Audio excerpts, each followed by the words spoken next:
हरे कृष्णा। तो प्रश्न ऐसे है कि भगवत गीता में काफ़ी जगह पे लिखा, वो समझ जाते हैं कि परम पुरुष भगवान है, भगवान श्री कृष्ण ही। जैसे हर जगह पे लिखा है श्री भगवान वाच, श्री भगवान भगवान श्री, जब भी भगवान श्री कृष्ण कुछ चीज़ बता रहे अर्जुन को, वो श्री भगवान वाच, मतलब भगवान श्री कृष्ण बता रहे हैं। सो हम समझ जाते हैं कृष्ण ही भगवान। लेकिन कहीं पे लिखा है क्या कि केवल भक्ति करने से ही आपको वैकुंठ मिलेगा? तो कुछ-कुछ श्लोक आया, याद आया था मुझे, तो मैं शेयर करना चाहते हैं। पहले जो है 14 अध्याय 9वाँ श्लोक जो है, जहाँ भगवान बता रहे हैं कि जन्म कर्म च मे दिव्यम एवं यो वेति तत्वतः त्यक्त्वा देहं पुनर्जन्म न इति मामेति सो अर्जुन। कृष्ण बता रहे कि अगर आप पूर्ण तरह से तात्विक रूप से अगर मेरा जन्म जो साधारण ही दिव्य है, और मेरा कर्म जो मेरा कार्य लीला जो मैं कर रहा हूँ, जी कैसे भगवान आया और भगवान क्या कर रहे हैं, अगर इससे तात्विक रूप में अ, हम समझ जाते हैं, तो वापस हम पुनर्जन्म नहीं लेंगे, डायरेक्ट भगवत धाम जाएंगे। तो इस तरह से भक्ति मतलब क्या? भक्ति मतलब भगवान को जानने के लिए, एक्चुअल वास्तव भगवान कौन है।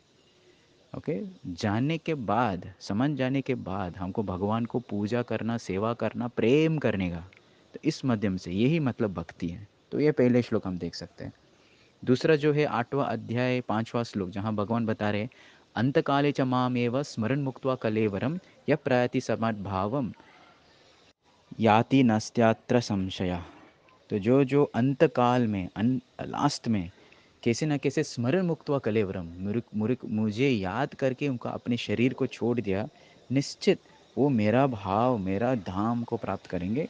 न याति न अस्त्र न संशय। तो इसमें कुछ संशय नहीं, कुछ डाउट नहीं। तो जो जो लोग भगवान को याद करके, जो जो लोग शरीर छोड़ने समय एक्चुअल वास्तव में भगवान को याद करके, वो भगवत धाम पहुँचेगा। लेकिन लास्ट मोमेंट में, अंतकाल में अगर हम भगवान को याद करना, तो अगर जीवन भर, आयुष्य भर हम भगवान भक्ति करते, तो तब लास्ट मोमेंट में याद करेंगे ना। क्योंकि मृत्यु जो है एक झटका है।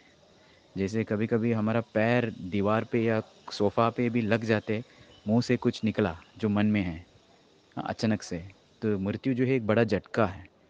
तो वो झटका होने के बाद सही चीज़ निकलना चाहिए नहीं तो जीवन भर हम गड़बड़ चीज़ करते, तो मुंह में क्या निकलेगा? गड़बड़ ही निकलेगा। लेकिन हमेशा अगर सतत भगवान का नाम लेते रहते, कृष्ण कृष्ण कृष्ण, तो जब भी वो झटका आएगा तो क्या निकलेगा मुंह से?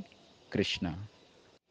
और फिर बाद में वही 8वाँ अध्याय में 14, 15 और 16वाँ श्लोक, बहुत सुंदर श्लोक, ये 3 श्लोक बैक टू बैक हैं, कि भगवान बता रहे कि अनन्य चेत सततम, हमेशा यो माम स्मृति नित्य स, जो हमेशा मेरा स्मरण करते, हमेशा याद करके, उनके लिए तस्य हम सुलभ पार्थ, बहुत सुलभ से, आसान से, नित्य युक्त से योगिना, बहुत आसान से मुझे प्राप्त करेंगे। फिर बाद में मुझे प्राप्त करने से क्या मिलेगा, दूसरा श्लोक, उसको नेक्स्ट वाला श्लोक बता रहे कि माम उपेत्य पुनर्जन्म, अगर मुझे प्राप्त करेंगे तो वापस पुनर्जन्म नहीं आते हैं। इस दुनिया जो दुकालयम अशाश्वत है, फिर क्या मिलेगा? वो समसिद्धिम परमम गता, वो परम गति मिलेगा डायरेक्ट। तो ऐसा बता रहे भगवान। फिर 16वाँ उसको नेक्स्ट बता रहे कि आ भुवल आ ब्रह्मा भुवन लोका पुनर्आवर्तिनो अर्जुना, इस भौतिक जगत पे कहीं पे भी कौन से भी गति हैं, वो क्षणिक है, वो टिकने वाली नहीं है।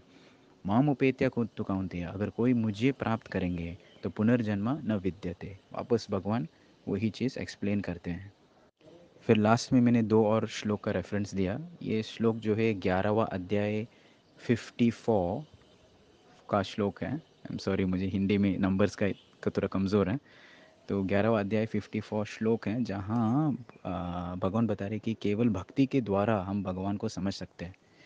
भक्त्या तु अनन्यया शक्या, हाँ, केवल अनन्य भक्ति से, मतलब शुद्ध भक्ति से, शक्य, शक्य में मराठी भी शक्य, पॉसिबल है, क्या कर सकते हैं? अहम एवं विदो अर्जुना, केवल भक्ति के द्वारे ही भगवान को जानने का शक्य से है, पॉसिबल है, भक्ति के अलावा नहीं हो सकते। ऐसा श्लोक भगवान बता रहे हैं।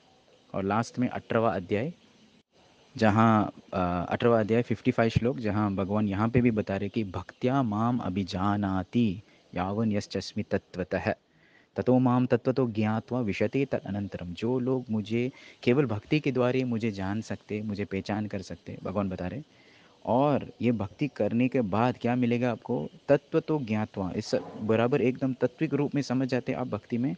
विशते, आप उसको प्रवेश कर सकते हैं। क्या प्रवेश करेगा?